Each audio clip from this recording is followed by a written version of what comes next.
Thank you, Michaela, for this lovely introduction. Ladies and gentlemen, friends, good evening, shalom, erev tov to all of you. And one slight correction on the introduction. The chair in Israel Studies at Monash University is not me. It's my much more deserving daughter, Professor Fania Oz Salzberger, who is here with us.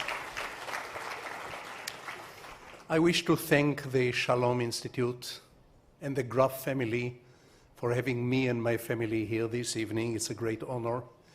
And I wish to thank our wonderful hosts here in Sydney for their unforgettable hospitality in land, on sea, and air. This evening we are not going to discuss Israelis and Palestinians. We are not even going to discuss literature, storytelling, and reading. We are going to focus on a topic which I regard as probably the single most urgent topic of our time: fanaticism. Fanaticism is all over us. Certain scholars claim, like Huntington, that the drama of our day is the clash between East and West, between Islam and Christianity, between the rich and the poor, between the Arabs and the rest of the world. I think the clash, which is going to become the syndrome of the 21st century, is the clash between the fanatics of all colors and trades and brands and the rest of us. The 9/11, 10 years ago, was not an attack of the poor on the rich.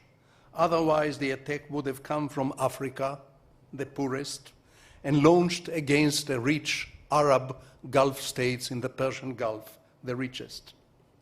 It is not the war of civilizations. It is the war between those people who believe that the end justifies all the means, and the rest of us who believe that not every end justifies the means, and certainly no end justifies all the means.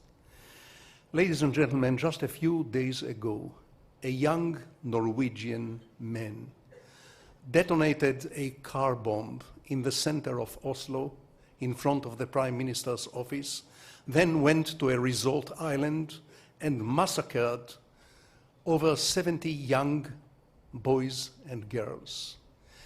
When caught, he claimed that he had done so in the name of Western civilization, in the name of the white race superiority, in the name of Christianity, and in defense against the invading Islam. Interesting question. Why would such a man not massacre Muslims? Why massacre Norwegian, white Christian Norwegian boys and girls like himself? Because he was busy, like all fanatics, changing the others. The fanatic is, all fanatics, every kind of fanatics, is always involved in changing other people's minds and hearts. The fanatic is a great altruist. He is more interested in you than in himself or herself. He wants to change you for your own good. He wants to save your soul for you. He wants to rescue you from your own prejudices or ideas or opinions. He wants to cure you from your voting habits or praying habits or smoking habits. Fanaticism is very ancient. It's older than Islam. It's older than Christianity or Judaism. It's a basic component in human nature. I think fanaticism is a bad gene. And potentially, there may be something of a fanatic in each and every one of us. So let's be aware of the potential internal fanatic in every one of us. I think bin Laden, who died a few months ago, differs from people who blow up abortion clinics in America in the scope of his action, in the magnitude of his action, but not in the nature of his action. He is out to change other people. He is out to save the world from something. He's out to improve the world as he regards improvement. Ladies and gentlemen, my childhood in Jerusalem rendered me quite an authority in comparative fanaticism. And let me say in passing that perhaps it's high time that every university and every school in the world start a course in comparative fanaticism, because it's all over us. It's everywhere. And it is the syndrome of our time. Jerusalem of my childhood was full of messiahs, prophets, and redeemers. Everyone had his or her personal formula for instant universal redemption. Not everyone was violent. Not everyone was a terrorist. Not everyone, of course, was aggressive. But to get crucified or both. Even in today's Israel, every line by a bus stop is likely to catch a spark and turn into a fiery street seminary with total strangers passionately arguing about politics and religion and history and political and metaphysical good and evil. With the participants of such a street seminary, while differing on political and metaphysical good and evil, are nonetheless elbowing their way to the top of the line. This is not necessarily fanaticism. Not every person with a strong opinion is a fanatic. Not every self-appointed redeemer is a fanatic. The fanatics are the violent ones, the ones who want to change you by force, the ones who will force you to change. They love you. They love you dearly. They love you more than they love themselves. The fanatic has no private life. He or she is 100% public, no private life. The fanatic gives no value to his or her life. He is eager to sacrifice his life for the sake of a cause, whatever cause, because he doesn't think much of his life. His life is empty. No family, no relationship, no warmth, no human touch to his life. 100% public. As a little boy, I have to confess that I was a little fanatic. The first words I ever learned to pronounce in English, except for yes and no, were the words "British go home," which is what we kids, Jewish kids in Jerusalem, used to shout at the British patrols as we were throwing stones at them in Jerusalem of the 1940s, in the original Intifada, the Intifada of the Jews against the British. As a 7-year-old boy, together with two devoted young friends, we built an awesome rocket and aimed it at the Buckingham Palace in London, planning to present the King of England with an ultimatum. Either you give us back our land by Yom Kippur, by the Day of Atonement, or else our Day of Atonement is going to become Great Britain's last day of judgment. The rocket consisted of a broken motorcycle and the remains of an old refrigerator.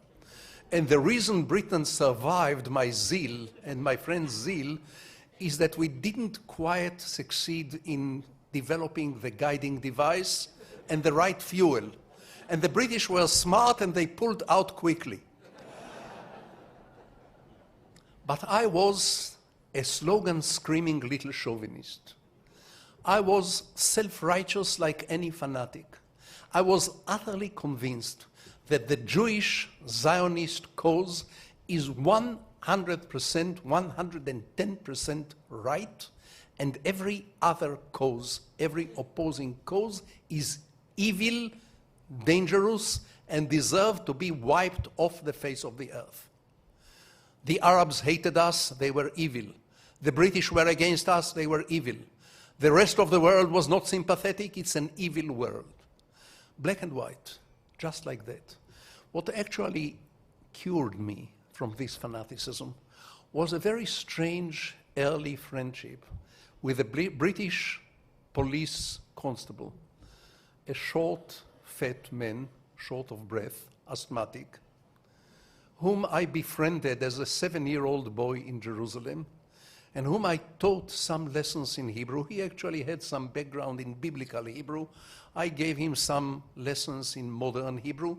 He taught me some English, and after our secret, hushed meetings in a small cafe in Jerusalem, in the back room of a small cafe in Jerusalem, it was no longer possible for me to hate everybody else. It became impossible to hate without exceptions. And once you start making exceptions, then your fanaticism might be reduced. When I speak about fanatics, I don't necessarily mean the obvious fanatics, those whom you see on your television screens shaking their fists in the air against the television cameras and screaming slogans in languages we cannot understand. In its more domestic forms, fanaticism is present everywhere, around us, and as I said, possibly also inside us. We all know the vegetarians who will eat you alive for eating meat. We all know the anti-smokers who will burn you alive for lighting a cigarette. Do I know the pacifists, some of my colleagues in the Israeli peace movement, who are willing to shoot me through the head just because I have a slightly different idea on how to make peace with the Palestinians? Actually, I'm not saying that everyone who raises his or her voice against something is a fanatic. I'm not saying that everyone with strong opinions is a fanatic. I am saying that the seed of fanaticism is in uncompromising self-righteousness, violent, uncompromising self-righteousness, the curse of many generations, and in particular, the curse of our generation. Of course, there are varying degrees of evil, and I will be the first to differentiate, and I think differentiating is a moral obligation of every one of us. Every one of us, great evil, different degrees of evil. A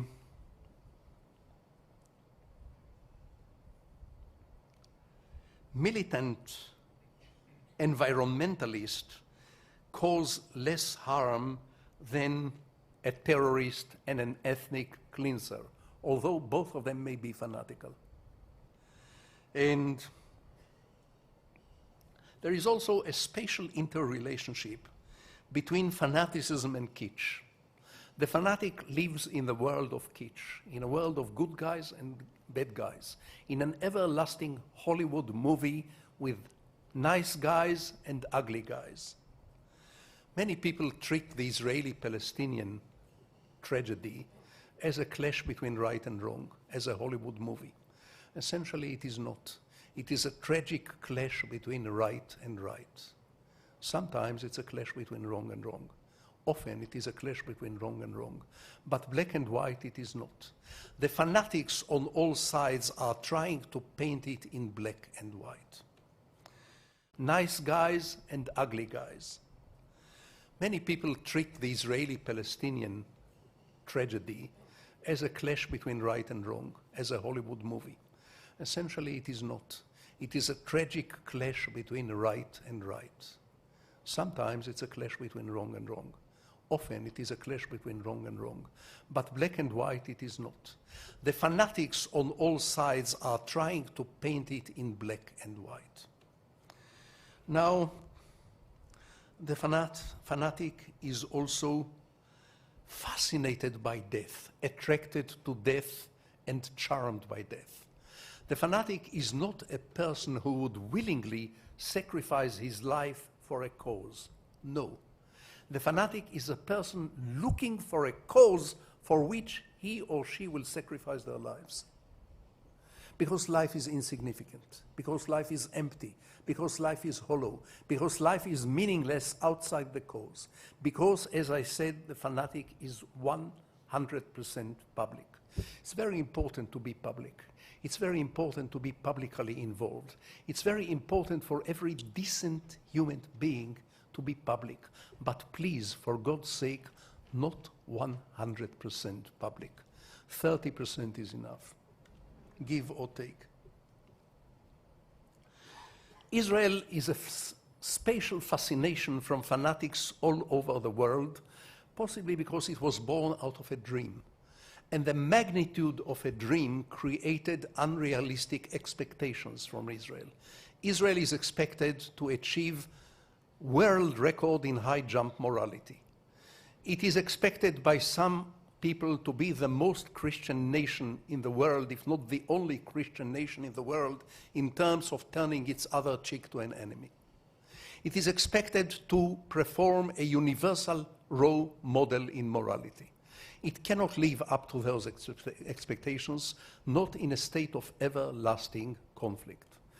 Unfortunately, Israel's moral standard in its conflict with the Arabs, with the Palestinians, is sinking lower and lower.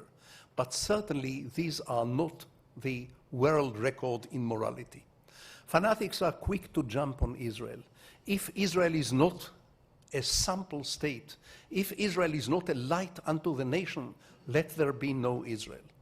Very soon, in a few weeks, the Durban Convention will reconvene again, and we will hear the usual anti-Jewish, anti-Zionist, anti-Israeli talk, which goes way beyond the legitimate criticism of Israel, and Israel deserves a lot of legitimate criticism for its rigid position on the Palestinian issue and on the settlements. But the Durban Conference is going always, for several times now, going way beyond legitimate criticism.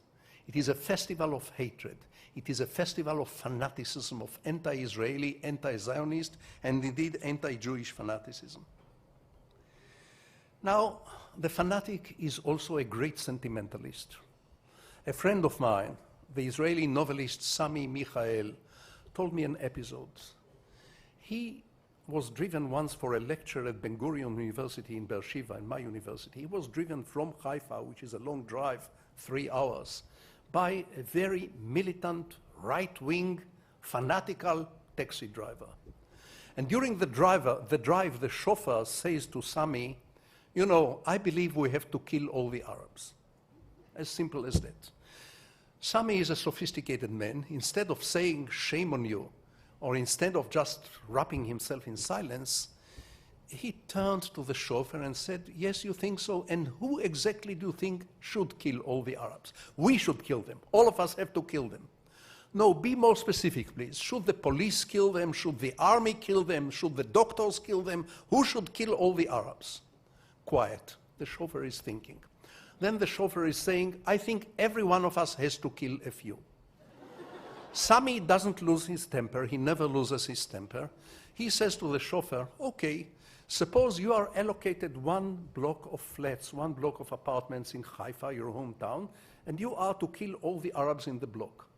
And you knock on every door or ring every doorbell, excuse me, sir, excuse me, madam, are you an Arab? And if the answer is yes, you shoot them and kill them. And you finish the block and you turn to walk home, and then you hear a baby crying from upstairs. Would you go back upstairs and kill the baby, yes or not? Silence. The chauffeur is thinking. Then the chauffeur turns to Sami saying, sir, you are a very cruel man.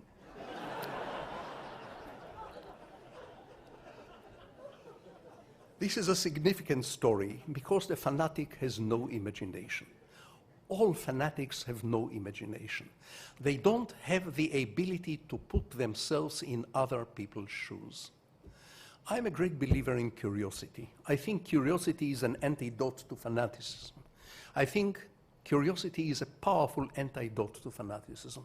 I think curious people are in the habit of putting themselves under the skins, or at least in the shoes of other people, imagining the other.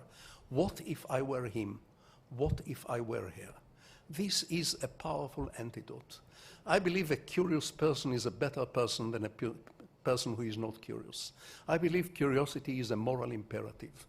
I even believe a curious person is a better lover than a person who is not curious, but it's too early in the evening to discuss this aspect. So curiosity is an antidote. Humor is another antidote. I have never met a fanatic with a sense of humor. Nor have I ever met a person with a sense of humor becoming a fanatic unless he or she lost their sense of humor, which happens sometimes. Because humor is relativity. Humor is the ability to see yourself as others see you. Humor is very often the ability to contain more than one valid point of view of a certain situation. So if I could only compress sense of humor into capsules and persuade entire populations to swallow my humor capsules, thus immune them to fanaticism, I may qualify one day for a Nobel Prize in medicine, not in literature. But then look at me, look what am I doing. I am fantasizing about compressing sense of humor into capsules, make other people swallow my humor capsules for their own good, changing them for their own good. It's very easy, it's very catchy. You can easily become an anti-fanatic fanatic, an anti-militant militant. Very dangerous. Be careful.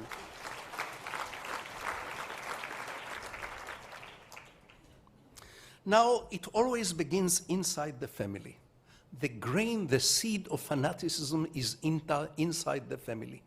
You, spouse or child or brother or sister, you must change for your own good. You must be like me. You must become like me. I want to change you. Otherwise, this marriage is not going to work. Either you are going to change or this marriage is not going to work. Either you are going to change or I don't like you anymore. Either you are going to change or everything is going to end very badly. When this urge to change the other becomes violent and uncompromising, this is the seed of fanaticism. And this happens in every family. It happens in the best of families. Where have we not heard the sentence, you must change, please change for your own good, of course, always for your own good. The fanatic is always interested in your own good.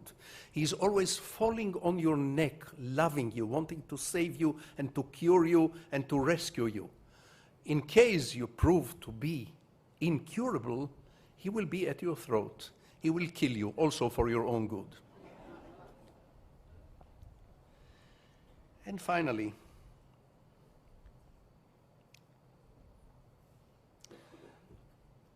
not only curiosity and humor and the ability to imagine the other are antidotes to fanaticism.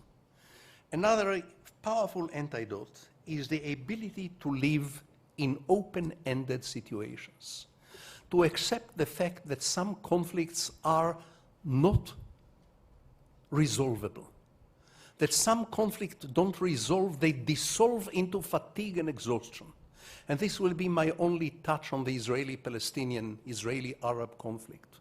It's not going to be resolved through a magic formula after which the two parties will embrace one another like long-lost brothers in tears. Oh, brothers, will you ever forgive me? Please love me. Take the land. Who cares about the land? Give me your love. This is never going to happen. What is likely to happen, and what is perhaps beginning to happen in the Middle East, is a syndrome of fatigue and exhaustion, both among Israelis and Palestinians. And a syndrome of fatigue and exhaustion finally leads to a compromise. I know the word compromise is regarded as an ugly word, as a dirty word, especially to some young idealists. They think compromise is dishonest. They think compromise is lack of integrity. They think compromise is somehow sneaky. Not in my vocabulary. In my vocabulary, the word compromise is synonymous with the word life. And where there is life, there ought to be compromises. And the opposite of compromise is not integrity. And the opposite of compromise is not idealism. The opposite of compromise is fanaticism and death. I'm a great believer in compromise as opposed to capitulation. I'm not advocating turning the other cheek to an enemy.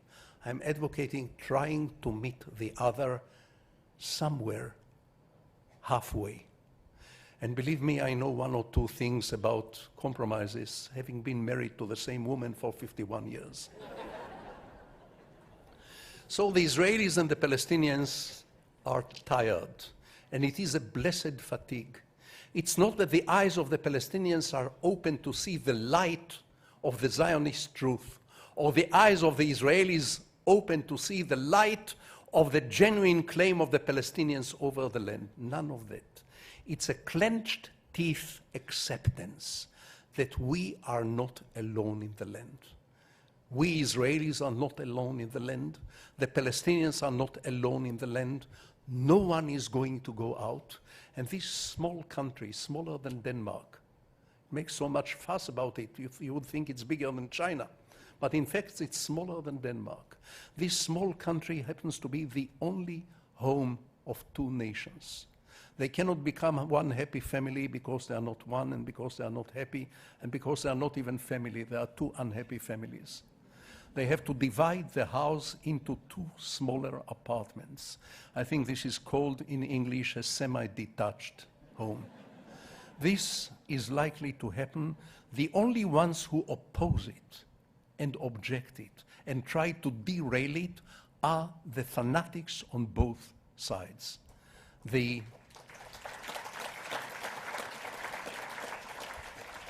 advocates of Greater Palestine and the advocates of Greater Israel, they would not compromise. They want it all for themselves. They ignore the existence of the other. Now, this is a nutshell definition of the fanatical evil, ignoring the existence of the other, or ignoring the essence of the other, or ignoring the respect of the other. I'm a great believer in compromises. Even and this will be my concluding remark, even the controversial issue of the holy places in Jerusalem can be resolved through a pragmatic compromise. Whose holy places? This seems to be irresolvable, unsolvable. But I have my grandmother's wisdom. She was a wise old man, and when I was a little boy, she explained to me in simple words, where is the difference between Jew and Christian? Not between Jew and Muslim, but between Jew and Christian. And she said the following. She said, you see, my boy, the Christians believe that the Messiah have been here once and he will come again one day. We Jews believe that the Messiah is still to come. Over this difference, you cannot imagine, she said, how much hatred and bloodshed and persecution. Why, she said, why can't everybody simply wait and see? If the Messiah comes saying, hello, it's nice to see you again, the Jews will have to apologize to the Christians. If, on the other hand, the Messiah comes saying, how do you do, it's good to meet you, the entire Christian world will have to apologize to the Jews. Until then, said my grandmother, live and let live. And let this line be the bottom line of my presentation. Live and let live. Thank you very much. Thank you.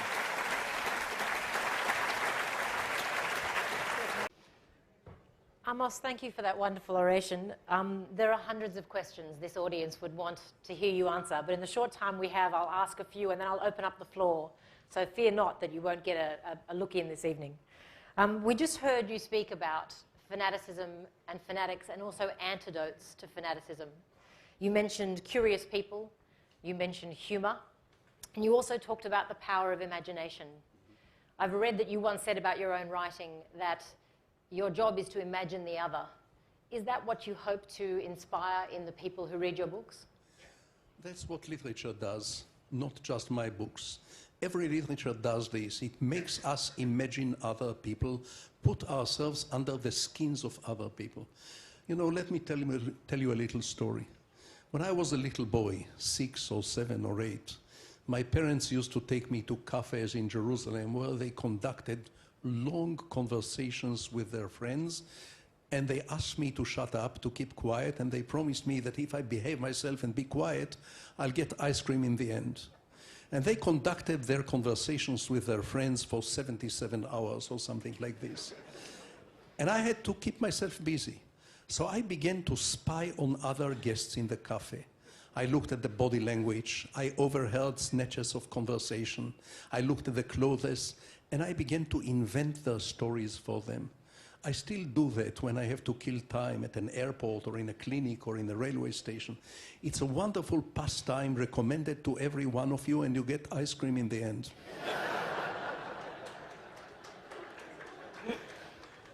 Going back to something else you said in your oration this evening, you said that the tragedy of the clash between the Israeli Jew and the Palestinian Arab is that it's not a Hollywood movie where there are good guys and bad guys. The tragedy is that it's a clash between right and right. What do you mean? Well, the Palestinians are in Palestine for the same reason for which the Norwegians are in Norway or the Greeks are in Greece.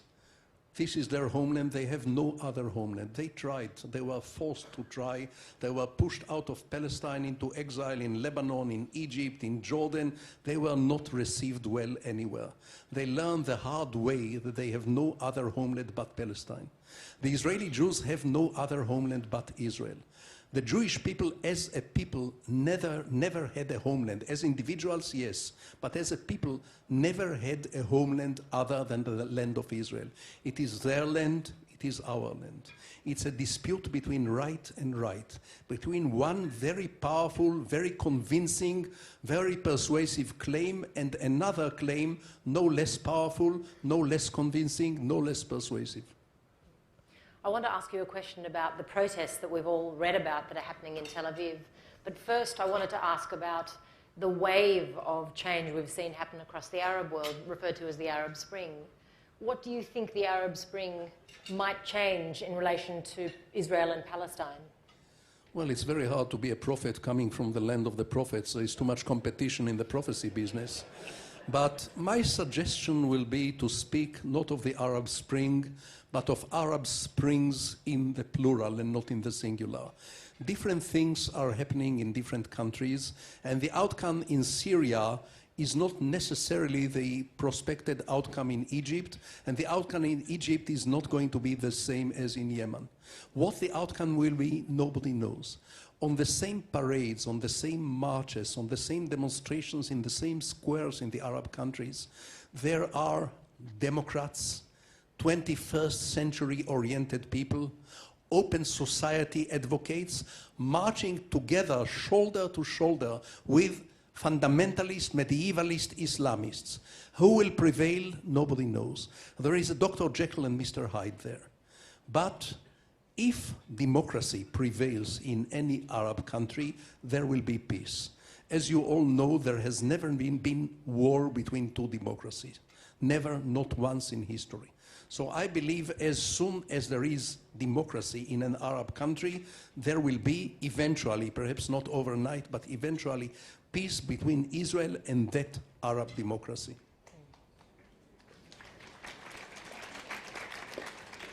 As I mentioned before, we've all been reading in the newspaper over the last week or so these massive social protests that are happening in Tel Aviv. It's not all that common that you see people in Israel take to the streets in this way. And I wondered, is this in some way related to what else is happening in the Arab world? Is there a feeling, is there a fervor for change, to see change? Well, it's not happening in Tel Aviv. It's happening all over Israel, in big towns, in small towns, and even in villages. And it seems like an upheaval of the Israeli middle class, who has been heavily weighed by an impossible distribution of the riches.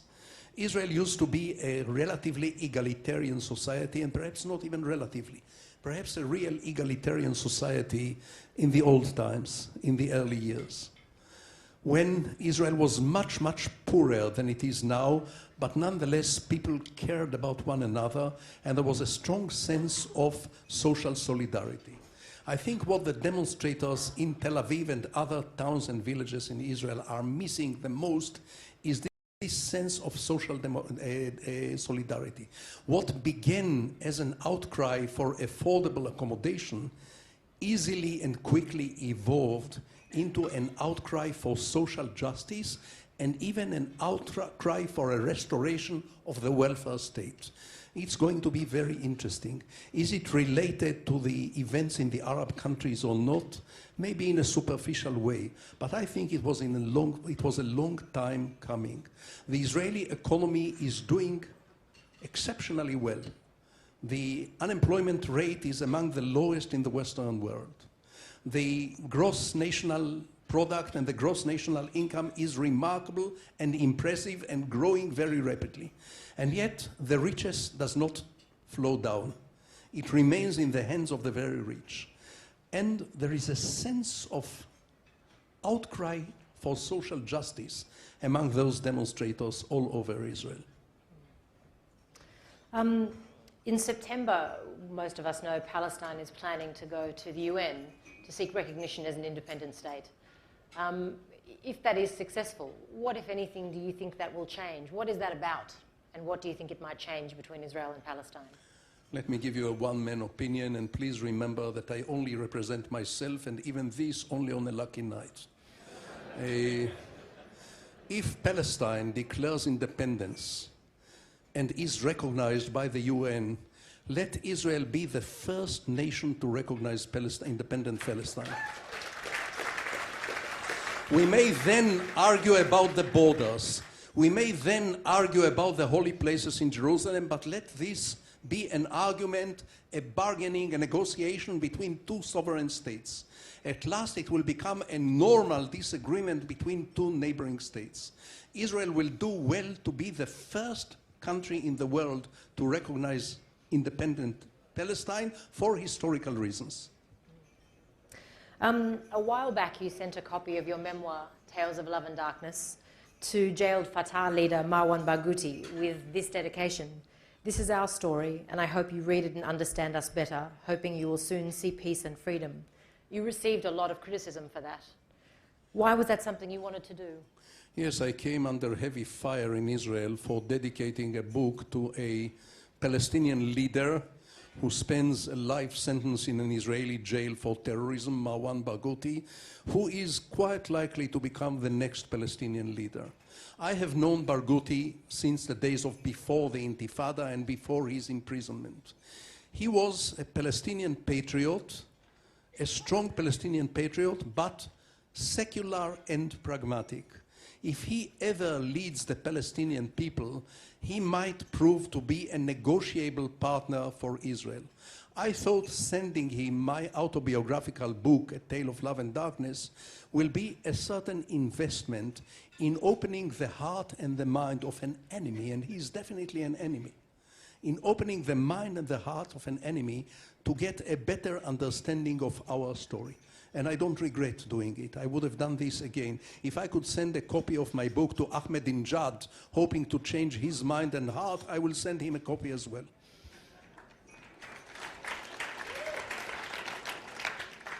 We were just speaking about Palestinian leaders, but you've been invited, I've heard you say in other interviews, that you've been invited a number of times throughout your career to the homes of great politicians and Israeli leaders. They invite you for tea, they ask your opinions on many things, they listen acutely, and then they ignore what you've told them. But of the ones that you've met, who did you find most receptive, of the Israeli leaders you've spoken to? Well, most receptive is a very hard question. Most impressive was David Ben-Gurion, whom I had the honor and the privilege to meet as a very young man. And it was an awesome meeting which I'll never forget. He was the single most impressive individual I've ever met in my life. There was something biblical, Old Testamental about Ben-Gurion. He was a fascinating man, as fierce and focused as a laser beam. And he had a presence which I have never confronted before or after in my life. Open to persuasion is a hard question. Perhaps Levi Eshkol, who was the pragmatic, the humorous prime minister, and unjustly forgotten prime minister of Israel in the 1960s, he was the most open-minded and the most receptive of them all. He had a wonderful sense of humor. He used to say, a human being is only a human being, and even this is very rare. Very good. Jumping around a little bit, at the moment in a lot of the criticism of Israel, we hear the word apartheid a lot in the BDS movement and from other journalists. And I wonder why that word is being used now. Out of laziness. Apartheid is bad, and the Israeli occupation and suppression of the West Bank is bad. But these are two different kinds of evil and two different degrees of evil. There is nothing racist in the Israeli suppression of the Palestinians. It's not about race, it's not about color, it's not even about faith. It's about insecurity, to be precise.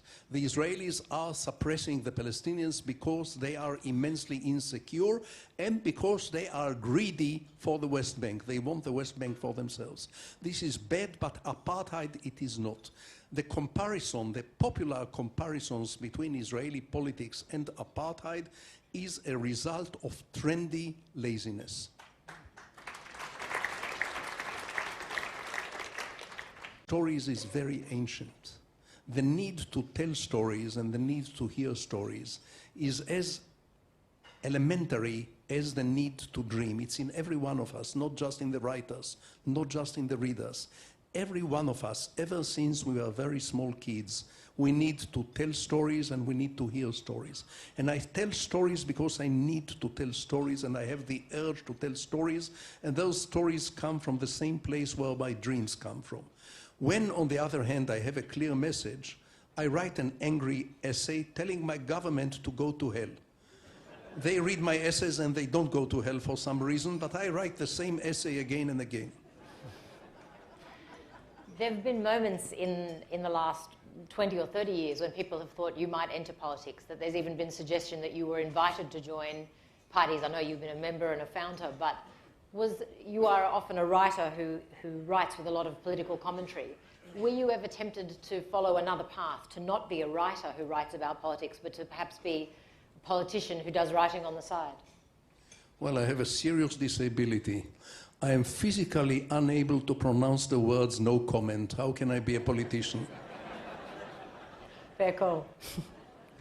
I've heard you say in the past that you wish sometimes in the debate about the conflict in the Middle East that you could be a sound technician, that when anyone from either side mentions the past, you wish you could turn their volume down. How do we move forward with the conversation about the resolution of the situation in Israel and Palestine without continuing to refer to the past? Israelis and Palestinians have to agree about the present and especially about the future. They may remain divided forever about the past, and they will probably remain divided for as far as the eye can see about the past, and there is no harm in being divided about the past. We can live with two different narratives, the Israeli narrative and the Palestinian narrative. We don't have to accept each other's narrative in order to live in peace and coexistence. So politicians, negotiators are very often making the situation impossibly dense and hateful by referring to the past. That's why I said if I had a capacity in an Israeli-Palestinian peace conference, I would like to be the sound technician and to disconnect the microphones each time any politician refers to the past. Those people are paid to deal with the present and with the future. Let's leave the past to historians and storytellers like myself.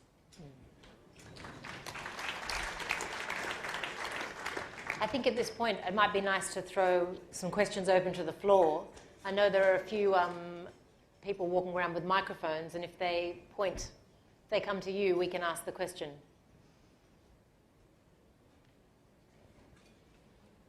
Got some people in the floor here, in the middle.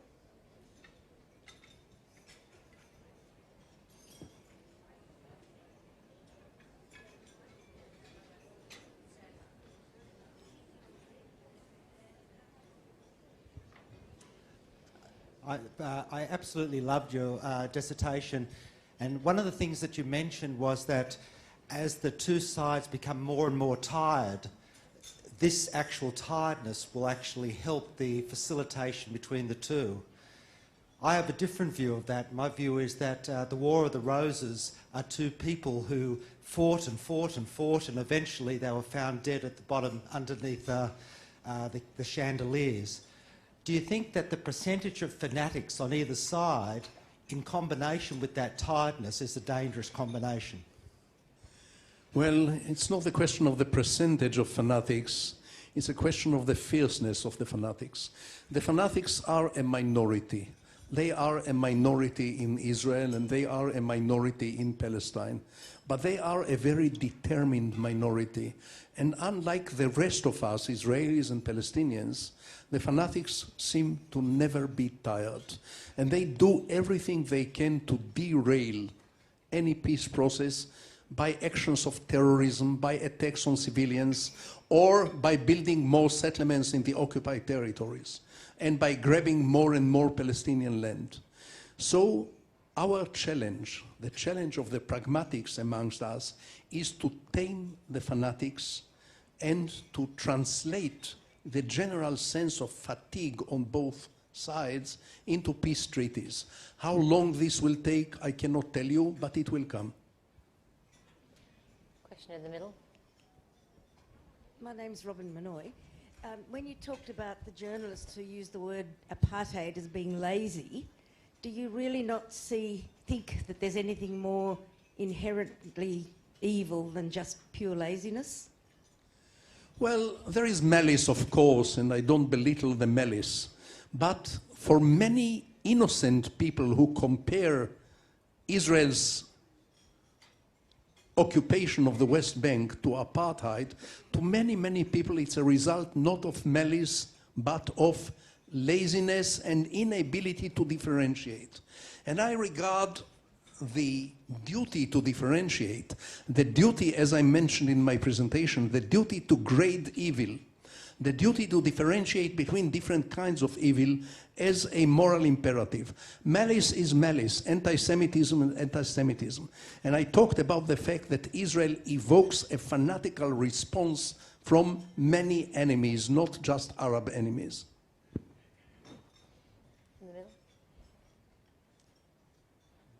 Mr. Oz, my name is Doug Pillemer. I listened with great pleasure to your entertaining and very informative. Whoops. What I would like to ask you is one question, 3 parts. Why didn't you say anything about Israel not compromising unless Hamas, Hezbollah, and those groups first say we will recognize Israel and we will recognize it as a Jewish state? Otherwise, we are not going to compromise. You can't, because that is a death warrant.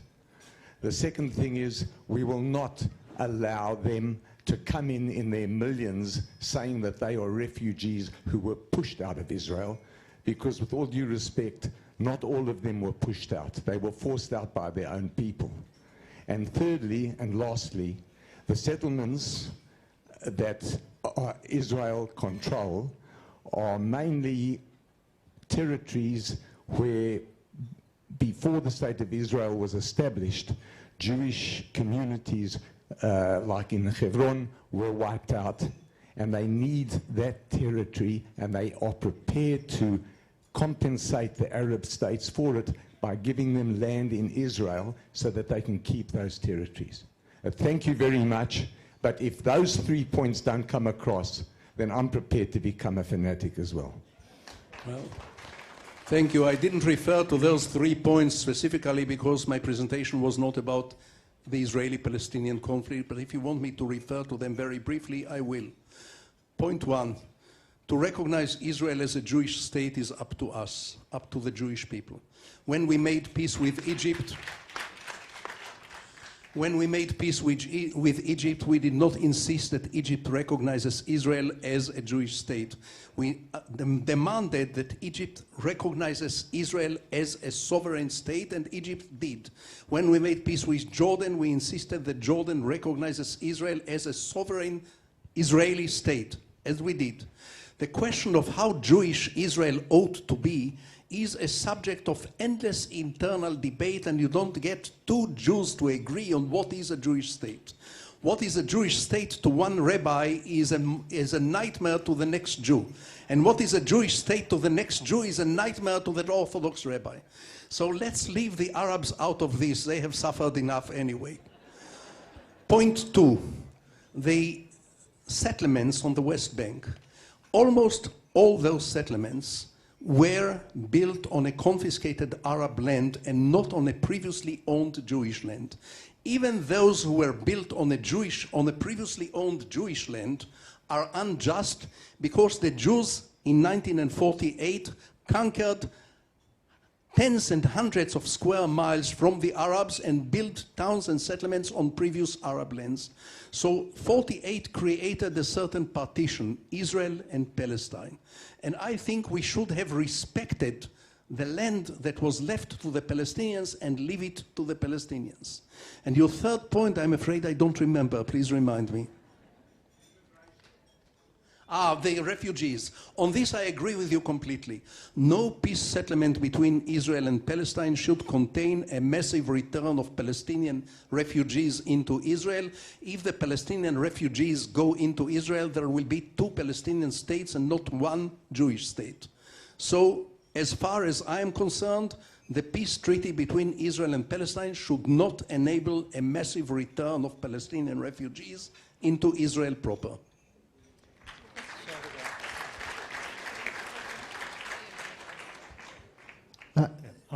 David Itzkovich.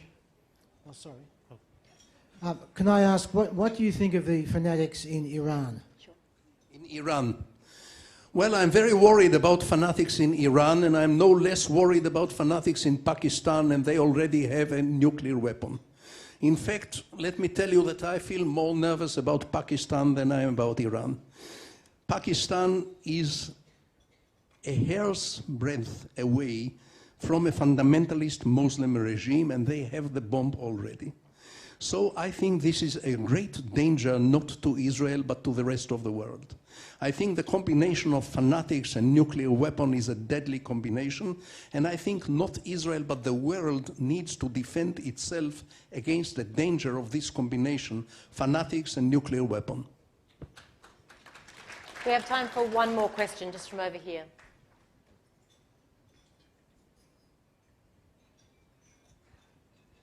Thank you very much for your very powerful points of view. You haven't covered, you actually mentioned the point of moving forward and not to look back, but to move forward. Do you see any statesmen, not politicians, who can be on both sides to see the benefit of cooperation? Well, I cannot tell you who will be the actual Israeli and Palestinian leaders who will sign the future peace treaty between Israel and Palestine. But I can tell you that those leaders are already among us. They are alive. They are somewhere in Israel and somewhere in Palestine. How soon those people will emerge, who will they be, I don't know. The most wonderful quality about the human being is the ability of people to surprise others and even to surprise themselves. Somewhere in Palestine and somewhere in Israel, maybe among the parliamentarians, maybe among the first row of leaders, maybe in the opposition, somewhere in Israel and somewhere in Palestine are the statesmen who will sign the future peace treaty between Israel and Palestine. Who they are, I wish I knew. I would have voted for them immediately. I have one final question just to close with. As you're in a room in Australia, can Jews in the diaspora be part of a solution to the conflict between Israel and Palestine? Every Jew is entitled to an opinion, and in my view, every Jew is entitled to more than one opinion. Diaspora Jews are entitled to criticize Israel, to give Israel advice, to give Israel ideas, to give Israel tips, to give Israel aids. Israel is not obliged to accept those aids. But we would listen, just as we hope that diaspora Jews will listen to us, Israeli Jews, when we review and sometimes criticize diaspora Jewish existence. There should be an intensive cousinship between the diaspora and Israel. Intensive cousinship by which I mean we don't always have to agree on everything. It's unnatural for 2 Jews to agree on anything at all. It's actually unnatural for one Jew to agree with himself or herself, because everybody has a divided mind and soul. But let's talk, let's keep the conversation between Israel and the diaspora open and vivid and alive. Thank you very much. Thank you, Michaela. Thank you very much.